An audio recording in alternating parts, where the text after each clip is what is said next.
Hello बच्चों, कैसे हो आप सारे। तो हमने लास्ट क्लास में इक्विलिब्रियम चैप्टर के बारे में पढ़ रहे थे कि इक्विलिब्रियम की हमारे पास की उसके एप्लीकेशंस क्या होती हैं, कि हम किस तरीके से किसी भी रेट कांस्टेंट के थ्रू हम उसकी डायरेक्शन निकाल सकते हैं या फिर हम कंसंट्रेशन कैलकुलेट कर सकते हैं। और हमारा जो इक्विलिब्रियम कांस्टेंट है उसका क्या रिलेशनशिप है, उसकी वैल्यूज के ऊपर क्या डिपेंड करता है, किस तरीके से, ये सारी क्या थी हमारी application of equilibrium rate constant. कि हमारे पास रेट कांस्टेंट के थ्रू हम क्यूसी कैसी हमारे पास जो कंसंट्रेशन क्यूसेंट है उसके बारे में, रिएक्शन क्यूसेंट है उसके बारे में हम क्या जानते हैं, किस तरीके से हम उसको फाइंड आउट कर सकते हैं, एंड इन सब के बारे में हमने, और एक कंसंट्रेशन किस तरीके से निकाल सकते हैं हम इक्विलिब्रियम पर, तो ये हम जान चुके हैं। अब जो आज हम इस वीडियो में पढ़ने वाले हैं वो है फैक्टर्स। कि फैक्टर्स क्या होते हैं विच इन्फ्लुएंस या विच अल्टर्ड द इक्विलिब्रियम, यानी जो हमारे इक्विलिब्रियम है उसको, उसके लिए क्या क्या फैक्टर्स जो हैं वो चेंज कर देते हैं। जो इक्विलिब्रियम है उसको क्या क्या फैक्टर्स हैं वो चेंज कर सकते हैं, क्या क्या फैक्टर अफेक्ट करते हैं। तो हम पढ़ने वाले हैं फैक्टर्स अफेक्टिंग इक्विलिब्रियम। ओके, तो वन बाय वन हम उनके बारे में जानते हैं एंड साथ में विद एक्सपेरिमेंटली हम उनको बारे में पढ़ते हैं। Okay, let's go. Factors affecting equilibrium. Actually हमारी जो केमिकल रिएक्शंस हैं, कि हमारे पास एक रिएक्टेंट है और वो प्रोडक्ट में कन्वर्ट हो रहा है। जब रिएक्टेंट प्रोडक्ट में कन्वर्ट होगा तो हम ये चाहते हैं कि मैक्सिममली जो रिएक्टेंट है वो प्रोडक्ट में कन्वर्ट हो जाए। तो जब मैक्सिममली हम इस चीज को एनालिसिस करेंगे तो हमें यहाँ पे जो कंडीशंस हैं वो ऐसी रखनी पड़ेंगी, वो जल्दी से जल्दी वो किस में कन्वर्ट हो जाए, प्रोडक्ट में कन्वर्ट हो जाए। और उसकी कंडीशंस के ही बारे में आज हम पढ़ने वाले हैं। तो ये कंडीशन ऐसी होती है कि जो मैक्सिमम यील्ड हो किसका, प्रोडक्ट का, जो प्रोडक्ट बन रहा है वो ज्यादा से ज्यादा बने। तो उसके लिए हमें किसकी जरूरत पड़ती है, कुछ कंडीशंस की। ठीक है, मान लो एग्जांपल दूं मैं आपको, अमोनिया है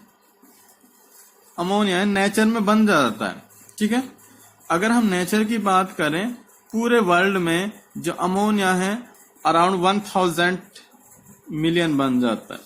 ठीक है, अराउंड एक साल में 100 लिख दिया मैं, 100 मिलियन एक साल में हम अमोनिया यूटिलाइज कर लेते हैं एज ए फर्टिलाइजर।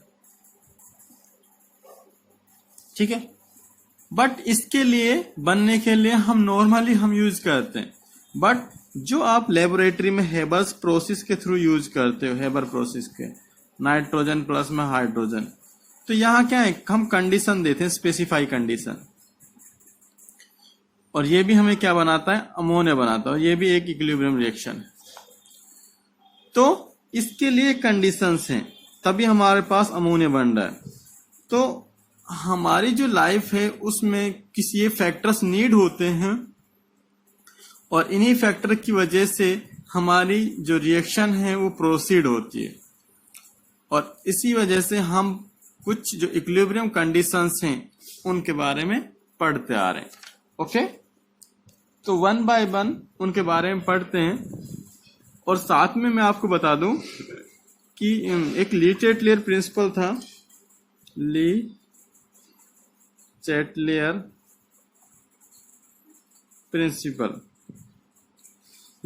प्रिंसिपल क्या कहता था कि ये सारे कोई भी अगर हमने चेंज कर दिए किसी भी फैक्टर में अगर हमने कोई चेंज कर दिया तो जो इक्विलिब्रियम कंडीशंस हैं वो हमारी क्या होंगी, चेंज हो जाएंगी।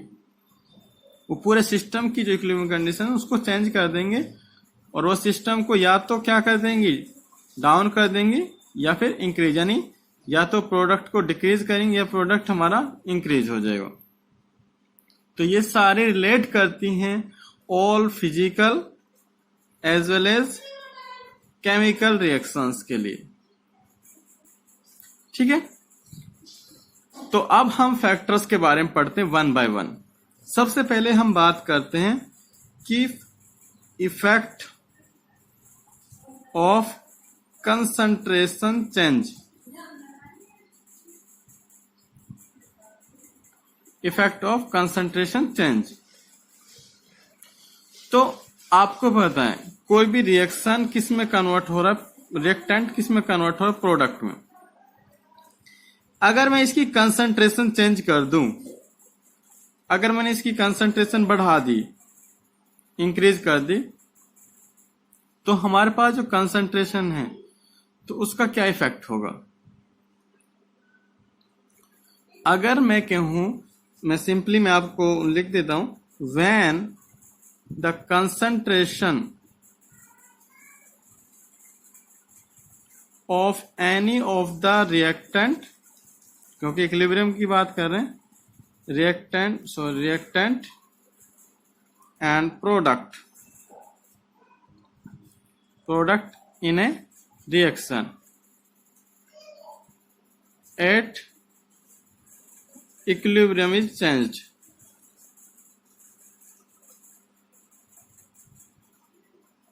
ठीक है, तो जो कंपोजिशन होगा वो मिनिमाइज करेगा इफेक्ट ऑफ कंसंट्रेशन चेंज। मान लो हमने इक्विलिब्रियम पर रिएक्टेंट की या प्रोडक्ट की किसी की हमने कंसंट्रेशन चेंज करी, तो वो क्या करेगा, जो इक्विलिब्रियम जो मिक्सचर बना हुआ है, इक्विलिब्रियम जो मिक्सचर ऑलरेडी अटेन हो चुका है, वो क्या करेगा, इस कंसंट्रेशन चेंज को मिनिमाइज करेगा। इसका इफेक्ट क्या करेगा, minimize the effect of concentration. ठीक है, तो समहाउ हम ये कह सकते हैं कि अगर हमने कंसंट्रेशन इंक्रीज करे तो हमारे पास जो प्रोडक्ट जो फॉर्म्ड होगा वो लेटर फॉर्म्ड होगा। ठीक है, तो ये इफेक्ट होता है effect of concentration change. Second जो हम पढ़ने वाले हैं वो पढ़ने वाले हैं इफेक्ट ऑफ प्रेशर चेंज।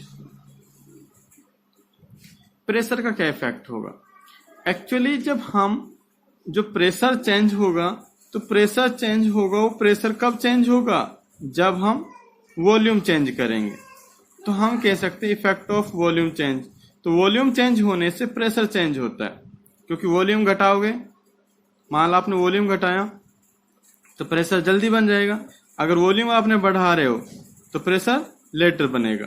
ठीक है, मान लो आप 2 किलो चीज बना रहे हो, तो उसमें आपने देखा होगा प्रेशर के कुकर में काफी देर में सीटी आती है, और आपने ½ kg बनाया, तो उसमें जो प्रेशर की जो आप कहते हो कि सीटी आती है वो जल्दी आ जाती है। तो ये वॉल्यूम के ऊपर डिपेंड कर रहा है कि हमने 1 लीटर बनाया, 2 लीटर बनाया, या 1 किलो बनाया, 2 किलो बनाया। ठीक है, तो ली-चैटलियर प्रिंसिपल भी यही कहता है, जो the effect of pressure change on solid liquid can be ignored. The pressure change on solid or liquid can be ignored. Ignore कर सकते हैं सॉलिड एंड लिक्विड की बात कर, because volume of solution solid and liquid is independent of pressure. ये independent होता है pressure. ठीक है, आगे बात सबको।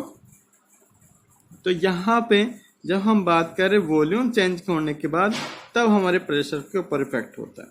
ठीक है, अगर हमारे पास कोई भी चीज सॉलिड हो या फिर लिक्विड हो, क्योंकि इन दोनों के पार्टिकल पास पास होते हैं, भाई गैसेस का तो प्रेशर होता ही है आपको, और गैस का हम वॉल्यूम के लिए हम कंफर्म नहीं कर सकते, तो इस वजह से हमारे पास सॉलिड और लिक्विड को हमने इंक्लूड किया।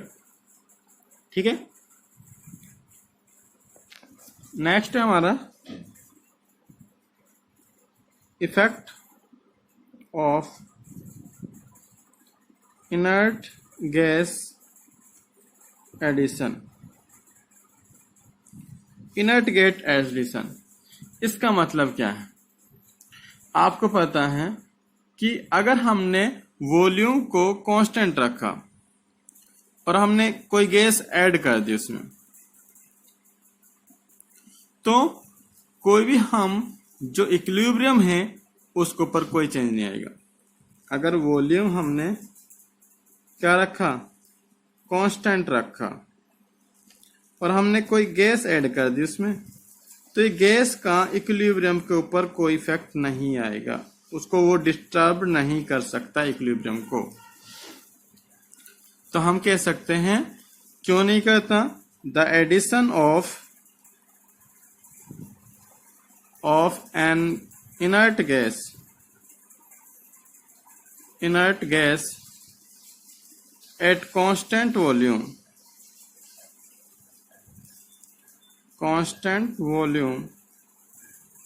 does not change the partial pressure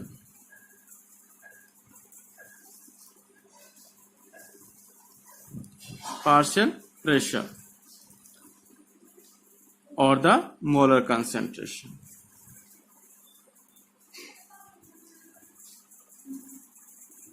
of the substance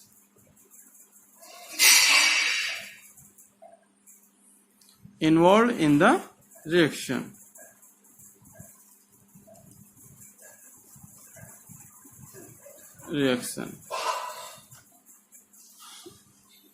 तो ये हमारे पास कंडीशन। ओके, तो नेक्स्ट पढ़ते हैं, ये हमारे पास थर्ड था। फोर्थ हम पढ़ते हैं इफेक्ट ऑफ टेम्परेचर। ये इंपॉर्टेंट है, ये टेम्परेचर का क्या इफेक्ट होगा। अगर हम जनरल बोलें कि इक्विलिब्रियम कांस्टेंट है, तो हमारे पास टेम्परेचर का डिपेंड करता है किस तरीके से। अगर रिएक्शन क्या है हमारी एक्सोथर्मिक है, तो जो डेल्टा एच होगा वो क्या होगा, नेगेटिव होगा। ठीक है, और ये नेगेटिव है तो इसका मतलब ये क्या हो रहा है, डिक्रीज हो रहा है, और टेम्परेचर क्या होगा, इंक्रीज होगा। ठीक है, द इक्विलिब्रियम कांस्टेंट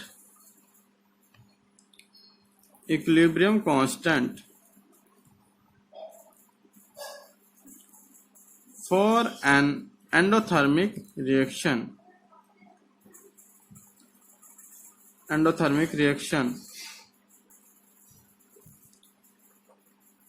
तो एंडोथर्मिक है तो डेल्टा एच क्या होगा, पॉजिटिव होगा। ठीक है, डेल्टा एच पॉजिटिव होगा, इंक्रीज होगा, तो ये इंक्रीज होगा तो टेम्परेचर क्या होगा, एज द टेम्परेचर। हम ये कह सकते हैं the equilibrium constant for an endothermic reaction is increase as the temperature increases. ठीक है, तो हम ये सिंपली कह सकते हैं कि temperature changes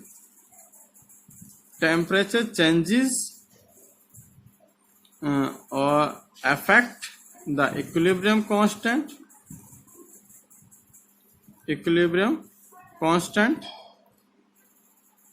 and also rate of reaction। ठीक है, रेट ऑफ रिएक्शन। तो ये सारी कंडीशन है हमारे पास टेम्परेचर के लिए। एंड नेक्स्ट है हमारे पास effect of catalyst. Effect of catalyst. अब कैटलिस्ट का आपको पता ही है, कैटलिस्ट क्या करता है कि which increase the rate of chemical reaction but itself does not goes any chemical change. ये खुद में कोई परिवर्तन नहीं आता, बट ये क्या कर सकता है, जो रेट ऑफ रिएक्शन है उसको इंक्रीज कर देता है। ठीक है, तो अगर हमने कैटलिस्ट को इंक्रीज किया तो रेट ऑफ रिएक्शन क्या होगा, और ज्यादा फास्ट होगा। अगर रिएक्शन में कैटलिस्ट को हमने कम ऐड किया या फिर बहुत कम कर रहे हैं, हम उसको डिक्रीज कर रहे हैं, तो रेट ऑफ रिएक्शन क्या होगी, स्लो होगी, और इक्विलिब्रियम भी हमारे पास लेटर पहुंचेगा। ठीक है, अगर हमारे पास इक्विलिब्रियम अटेन है और हमने उस टाइम कैटलिस्ट ऐड कर रहे हैं तो उसके ऊपर कोई इफेक्ट नहीं आएगा, क्योंकि ऑलरेडी हमारे पास इक्विलिब्रियम अटेन है। कोई भी रिएक्शन है, मान लो अमोनिया वाली है, नाइट्रोजन प्लस में हाइड्रोजन। ठीक है, इसमें हम हेबर प्रोसेस के थ्रू हम यूटिलाइज करते हैं। ठीक है, 200 के आसपास हम एटमॉस्फेयर प्रेशर लेते हैं, 500 के आसपास हम टेम्परेचर लेते हैं। तो ये सारी कंडीशंस हैं, इनके ऊपर हम जब उसको ऐड करते हैं तो हमारे पास क्या बनता है, अमोनिया बनता है। तो यहाँ कैटलिस्ट हम ऐड करते हैं। ठीक है, तो जब कैटलिस्ट ऐड कर रहे हैं तो ऑलरेडी इक्विलिब्रियम पे है तो कोई इफेक्ट नहीं होगा। अगर हमने इक्विलिब्रियम नहीं है तो कैटलिस्ट ऐड कर दिया तो rate of reaction formation of product is increase, और हमने कम कर दिया तो रिएक्टेंट का आ जाएगा। ओके, तो ये सारे किसके बारे में थे, आपके factors which affect the equilibrium constant, और these are the effects. Okay, तो इनके बारे में हमने जान चुके हैं, सबके बारे में। ऐसे ही सेम केस किसके बारे में है, सल्फ्यूरिक एसिड के बारे में, सल्फ्यूरिक एसिड फॉर्मेशन। ठीक है, वहां भी यही होता है, वहां भी कैटलिस्ट का रोल होता है, कांटेक्ट प्रोसेस बोला जाता है सल्फ्यूरिक एसिड को। जो बनता है किसके थ्रू बनता है, कांटेक्ट प्रोसेस, यानी SO2 प्लस में O2 is equal to SO3 plus में O2 इजिकल टू SO4, इस तरीके से बनते हैं। तो यहाँ पे भी वैलेडियम पेंटाऑक्साइड होता है V2O5, ये कैटलिस्ट की तरह काम करता है। अगर हमने इसको बढ़ा लिया तो हमारे पास कैटलिस्ट का प्रोडक्ट क्या है, जल्दी बनेगा, और बढ़ा दिया तो हमारे पास जो सल्फ्यूरिक एसिड है वो बहुत फास्टली बन जाएगा। तो ये कैटलिस्ट का काम है सिर्फ और सिर्फ रेट ऑफ रिएक्शन को इंक्रीज करना। ठीक है, बाकी हम ये इक्विलिब्रियम कांस्टेंट पे कोई इफेक्ट नहीं डालता। ओके स्टूडेंट्स, तो आज की वीडियो में इतना ही। Thank you guys and have a nice day.